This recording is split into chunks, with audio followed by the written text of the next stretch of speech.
السلام علیکم۔ الحمد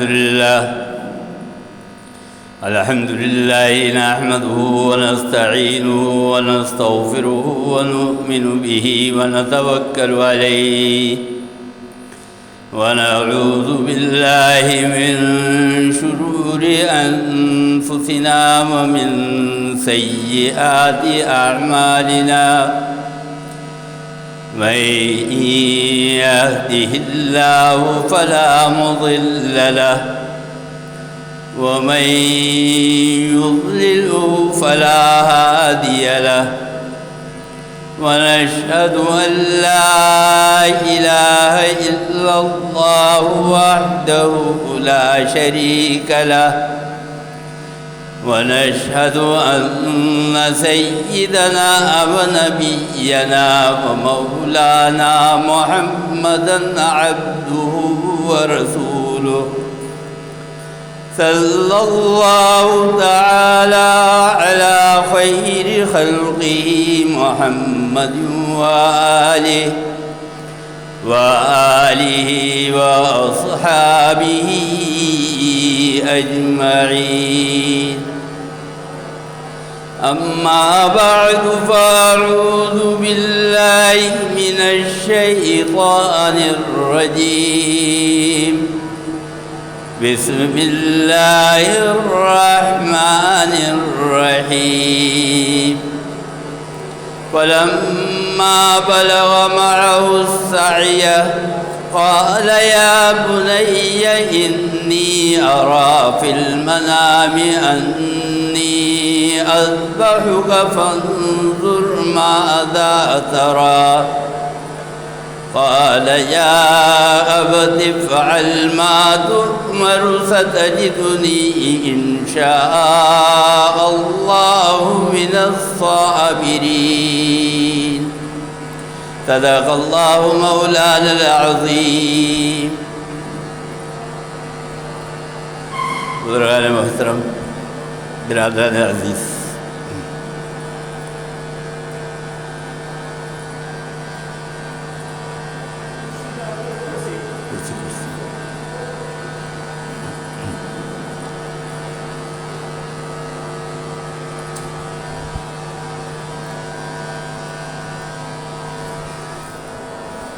آج ذی الحج کی 10 تاریخ ہے اور ہم اور آپ قربانی والے عید کے مہینے کے عشرے میں موجود ہیں، اور یہ جو ہم گائے کی قربانی کرتے ہیں یا کسی بھی جانور کی قربانی کرتے ہیں، اس وقت نماز نہیں ہوتی، اس کو منع کرو، بیٹھ جاؤ، نماز نہیں ہوتی.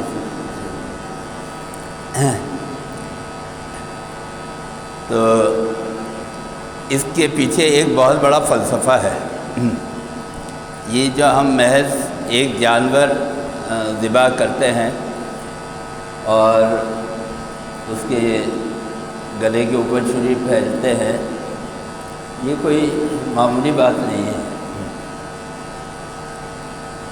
یہ حضرت ابراہیم علیہ السلام کا بھی امتحان تھا اور حضرت اسماعیل علیہ السلام کا بھی امتحان تھا، اور دونوں اللہ کے جلیل القدر نبی اور پیغمبر ہیں.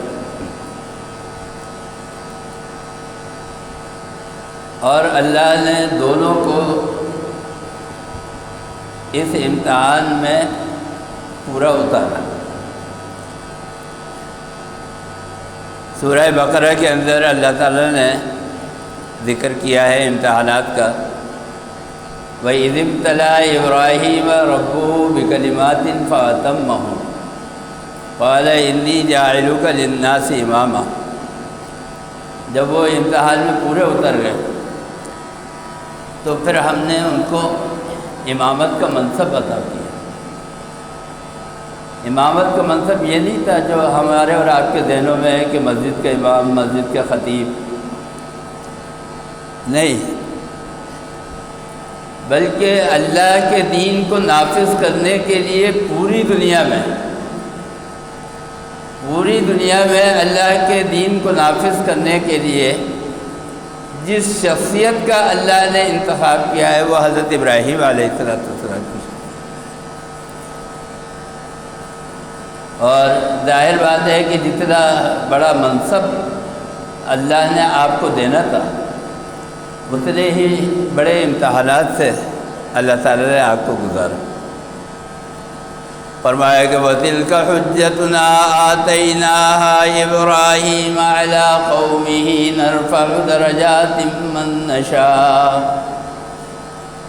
ہم جس کو چاہتے ہیں اس کو مرتبہ اور مقام دے دیتے ہیں۔ تو اللہ تعالیٰ نے حضرت ابراہیم علیہ السلام کو یہ مقام دیا، اور یہ آخری امتحان ہے کہ پھر جس کے بعد کوئی امتحان نہیں۔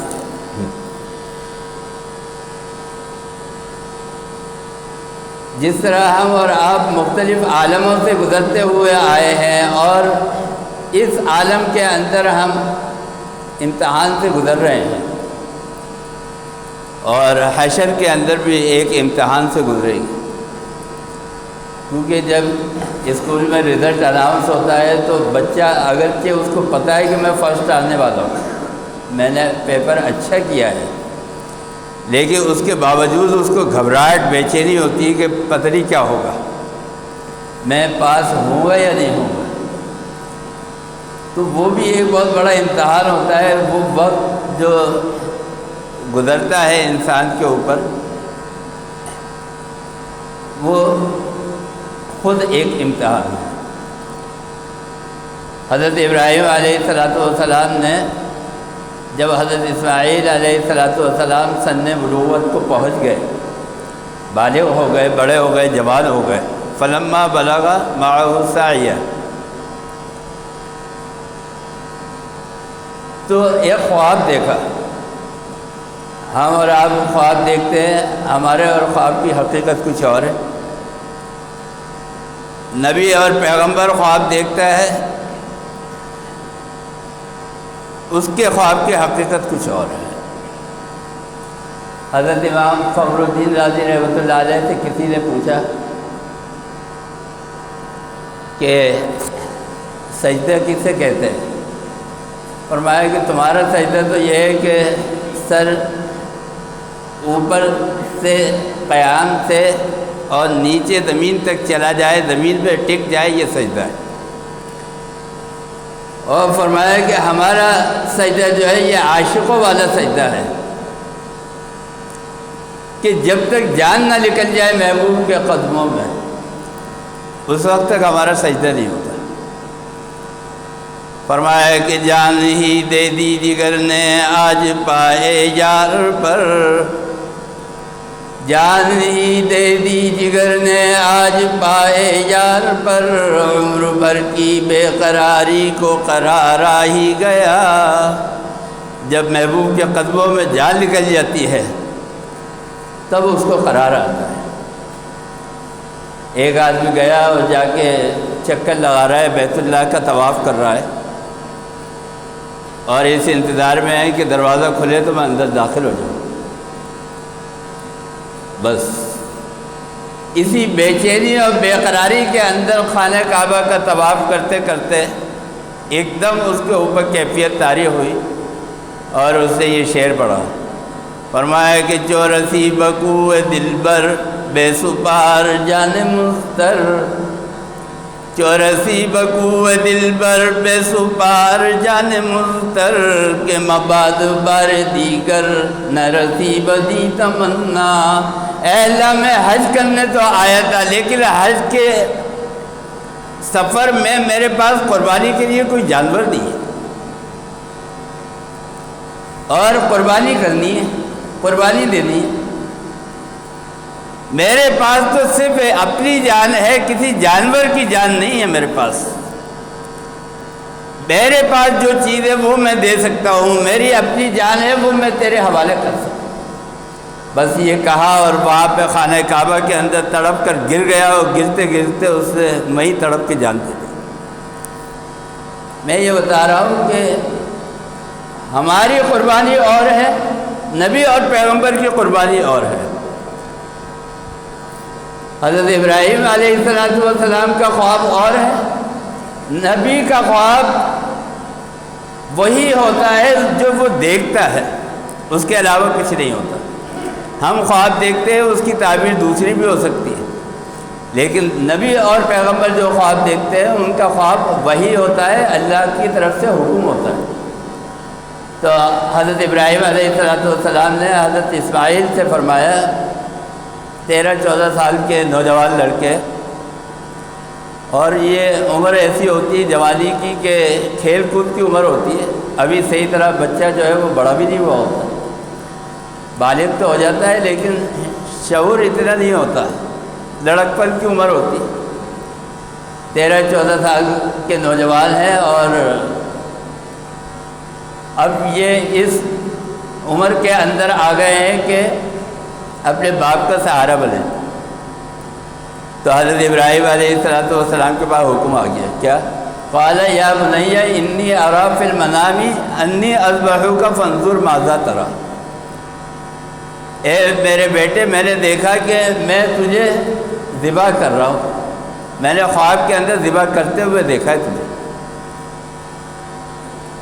تو ظاہر ہے جب لڑکپن کی عمر ہے، نوجوانی کی عمر ہے، تو حضرت اسماعیل علیہ السلام کو تو نہیں پتہ کہ میں نبی بننے والا ہوں، اور نہ حضرت ابراہیم علیہ السلام کو یہ پتہ ہے کہ یہ میرے بیٹے جو ہے یہ نبی بنے گے، یہ تو اللہ نے بتایا نہیں اس وقت تک، نبی تو اور پیغمبر تو بعد میں بنے۔ تو لہذا انہوں نے کہا کہ میں نے ایسے ایسے خواب دیکھا ہے، کیا کروں میں، تمہاری رائے جاننا چاہتا ہوں۔ اب دیکھیں یہ ہے اصل بات، ہم اور آپ جو ہے نا چاہتے ہیں بس اپنی مرضی سے دین کے اوپر چلے، ہماری خواہش کے مطابق کام ہو جائے۔ دین جو ہے وہ ماننے کا نام ہے، اپنی بات منوانے کا نام نہیں ہے۔ اللہ کی بات ماننے کا نام جو ہے وہ دین ہے۔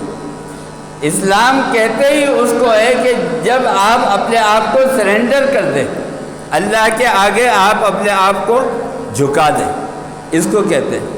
تو حضرت اسماعیل علیہ السلام نے فرمایا کہ ابا جان میری رائے کیا پوچھتے ہیں، جب اللہ کا حکم آ گیا تو میری رائے کیا چیز ہے؟ قال یا ابت افعل ما تؤمر، جیسا آپ کو کہا گیا آپ ویسا کر دیجیے۔ فرمایا کہ قال یا بنی انی ارا فی المنام انی اذبحک فانظر ماذا تری، قال یا ابت افعل ما تؤمر ستجدنی ان شاء اللہ من الصابرین۔ اور جہاں تک میری بات ہے فکر نہ کریں، آپ مجھے صبر کرنے والوں میں پائیں گے، صابرین میں پائیں گے۔ حضرت ابراہیم علیہ السلام لے گئے ان کو، ان کی ماں نے حضرت حاجرہ نے ان کو تیار کیا، قربان گاہ میں لے گئے اور وہاں پر لے جا کر لٹا دیا، چھری ہاتھ پہ ہے، ذبح کر رہے ہیں، اور چھری جو ہے یہ چل نہیں رہی۔ بس فوراً اللہ تعالیٰ نے جبریل امین کو بھیجا، اور جبریل امین نے آواز لگائی آسمان کے اوپر سے، پہلے آسمان پہ آواز لگائی، کیا فرمایا گیا؟ اللہ اکبر اللہ اکبر۔ جب یہ آواز سنی حضرت ابراہیم علیہ السلام نے سمجھ گئے کہ یہ جبریل کی آواز ہے، اور جبریل امین جو ہے وہ وہی لے کر آتے ہیں، تو لازماً اللہ کی طرف سے کوئی حکم آئے۔ بس